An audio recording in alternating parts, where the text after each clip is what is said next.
following is a work of fiction and should not be taken as actual history.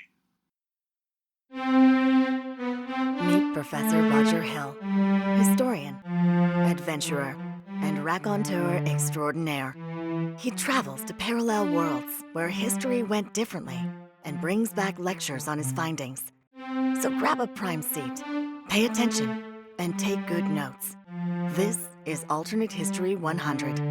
Welcome to the class.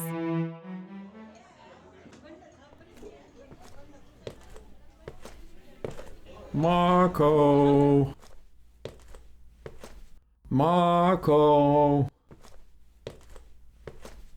Come on, guys, don't leave me hanging. Marco. Hello. Thank you, Melinda. I thought maybe you guys didn't get the bit. And why did I make that my opening? Do you suppose I've got a lecture on pool games? No, I want to talk about the real guy, the 13th century explorer who went on one of the greatest adventures of all time. Now, let's start. What do we know about him? He was Italian. Yes, he was. He went to China. He sure did. Anything else? He brought back spaghetti. Don't be mean, that's actually true. History does tell us that Marco Polo brought spaghetti back from China, but it fails to mention that it was cold when he got it home. Old joke. Glad to hear it still works. Marco Polo was born in Venice in 1254. His family were merchants. His father Niccolo and uncle Maffeo left on a trading mission just before he was born, and his mother died when he was little, so he was raised by an aunt and an uncle who taught him all the things he would need to know. When he was 15, his father and his uncle Maffeo came home. Can you imagine that? You're 15 and up shows this stranger that you've never even seen a picture of, and he's like, "Daddy's home!" Yeah, somehow I imagine you're not getting him a card.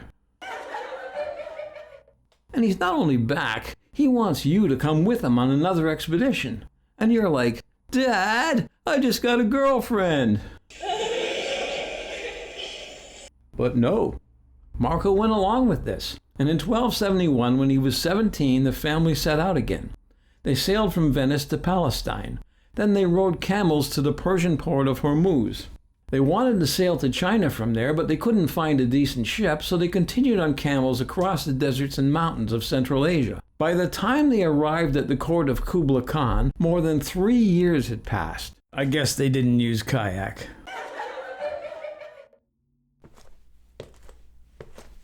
They were welcomed by Kublai Khan. You've heard of him. His grandfather Genghis conquered half the world. He valued the knowledge of his guests and sent Marco on many tours of the kingdom. Marco saw many wondrous things and even served as an official in the city of Yangzhou for 3 years. Time passed and Kublai Khan grew old. The Polos wondered what might happen to them when he died. Kublai Khan did not want them to go, but relented in 1292 when his great-nephew, the Mongol ruler of Persia, sent representatives to bring him back a bride. Oi, he couldn't find a nice quail where he lived. These representatives wanted the Polos to accompany them, and Kublai Khan agreed. They did have good ships this time and sailed around Southeast Asia and past India to the port of Hormuz. From there, they made it overland to what is now Turkey and sailed home to Venice from what is now Istanbul. And that whole trip took, wait for it, another 3 years. So when they got back to Venice in 1295, they had been gone for 24 years. A lot of people thought they were dead, and for sure their Netflix passwords had expired.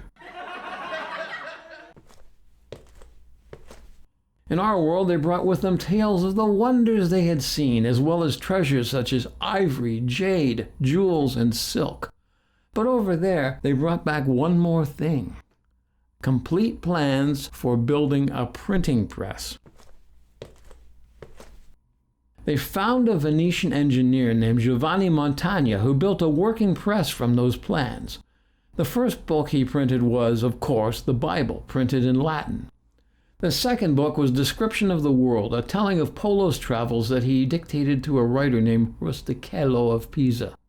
He talked about many of the things that the Polos had seen in China, including the postal system, the use of coal as fuel, and the issuing of paper currency. In our world, that book had to be copied by hand, but it still reached an audience. Over there, carried by the printing press, those ideas spread much further and much faster. The book was written not in Latin, but in Old French, and its success made others wonder, what if we printed the Bible in our language? And by 1320, that began to happen. And as you might imagine, some things got lost or changed in translation, especially when they started translating from translations. That is, making an English Bible from a German one. Debate arose about the accuracy of the new translations, and some scholars went back to the original Hebrew and Greek to produce their own translations, and all was confusion about which one was right. Pope John XXII was angry about this and issued a bull banning all the translations. But that, guys, was like trying to put toothpaste back in the tube. Yeah, that's just not going to happen. And then came the Black Plague. Like here, Pope Clement VI said it was God's punishment on a wicked land. But over there, he went a step further. He blamed it on the translations. And he banned not just the translations, but the printing press altogether. Montaigne's print shop in Venice was razed, its presses smashed and tossed into the canals. That technophobia spread through Italy and Spain and Portugal. But farther north, the Germans and the Dutch and the Swedes and the English did not go along. The printing press remained. Ideas spread even though the vast majority of the population was illiterate. Frustrated, Pope Clement called for a crusade against the North. He even offered to ally with the French in those early days of the 100 Years' War if they would ban the printing press. France did so, but in plague-ravaged Europe the aid they got wasn't worth much and made little difference in their war with England. Then Clement threatened to excommunicate entire nations if they did not abandon the press. But the plague was no better in those nations that obeyed than in those that didn't, and that cast doubt on everything the Pope said afterwards. When John Wycliffe came along, he didn't need to write an English Bible because one already existed. But he did come out with some ideas attacking the teachings of the Church. He wrote that salvation came by faith and not by works, and had more time to expound on those ideas. There as here, he was condemned in 1377 by Pope Gregory XI, who called for his arrest. There as here, it didn't happen, and he continued to challenge the teachings of the Church. In our world, he was condemned by a synod in London in 1382, and his works were banned. Over there, that didn't happen. In our world, the Church disinterred his remains 44 years after his death, and burned them and scattered them in the river. Over there, his grave is a historic site visited by thousands every year, because there, he is essentially the father of the Reformation. In our seminar on a world where the Black Plague was worse than what we had, we discussed the 6 flagstones on the path from medieval times to the modern era. They were, in order, the end of feudalism, the development of gunpowder, the Renaissance, the printing press, the Age of Discovery, and the Reformation.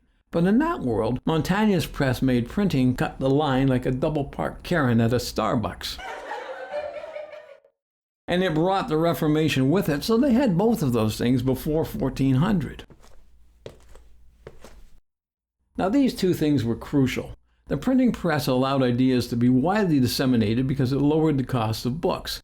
The Reformation created a religion in Northern Europe that was not hostile to science, that did not push back when someone dared to say that the earth revolved around the sun instead of the other way around. So there as here, Northern Europe began to pull ahead of the South, but there it happened about 130 years earlier. The end of feudalism came the same as it did here as a direct result of the plague creating a labor shortage and therefore increasing the value of human beings. Gunpowder also came about at around the same time, but their guns were better than ours because the ideas in Polo's book led to an earlier mining of coal, which in turn led to an earlier development of steel. The existence of the printing press brought paper money to Europe in the late 1400s, which is about 150 years ahead of our world. This stimulated their economy. It also put the pedal to the metal on the Renaissance.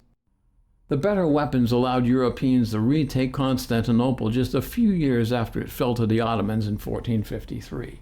The trade routes to Asia were reopened, eliminating the need to find a sea route. And this means that the age of discovery actually came about later than it did in our world. The massive influx of gold that made Spain rich and powerful in our 1500s didn't happen there. Smallpox and horses came to the Native Americans later than they did here. But let's get back to technology. Everything came sooner. They had their first steam-powered water pump in 1570. Improvements to that started their industrial revolution around 1650. This brought mills and factories and the movement of people from the country to the city much sooner. And that brought about social reform sooner. They started building steamships and railways before 1700. In 1783, the Montgolfier brothers made the world's first flight in a power-driven heavier-than-air machine on the beaches of Normandy. And in 1849, that world put a man on the moon. Astonishing, isn't it? But remember, here in our own world, where we all have cell phones and central heating, there are still tribal people living exactly as they did 20,000 years ago. Learning is the cheat code that lets one group leapfrog ahead of another. And in that other world, Marco Polo's act of bringing printing back to Europe made that leap a huge one. Your assignment is to go through the materials I brought back and write a 2,000-word essay on some aspect of that world. Which nations rose to power and which fell by the wayside? How did their wars go? When did the Europeans of that world find the Americas, and how did that colonization go? Or the one that I think most of you will pick, what is their 2025 like? Trust me, guys, you'll be as amazed as our Venetians were in 1295 when Polo brought back his wondrous tales of China. That's all due in 2 weeks. For now, class dismissed. I hear it's spaghetti day in the cafeteria.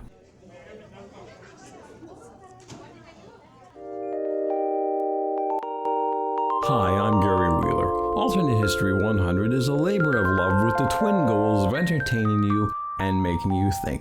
If you like what you heard today, please hit the subscribe button, give us a like, and tell your friends about us. Your word of mouth can really help this channel grow. We'll be back in 2 weeks with another episode.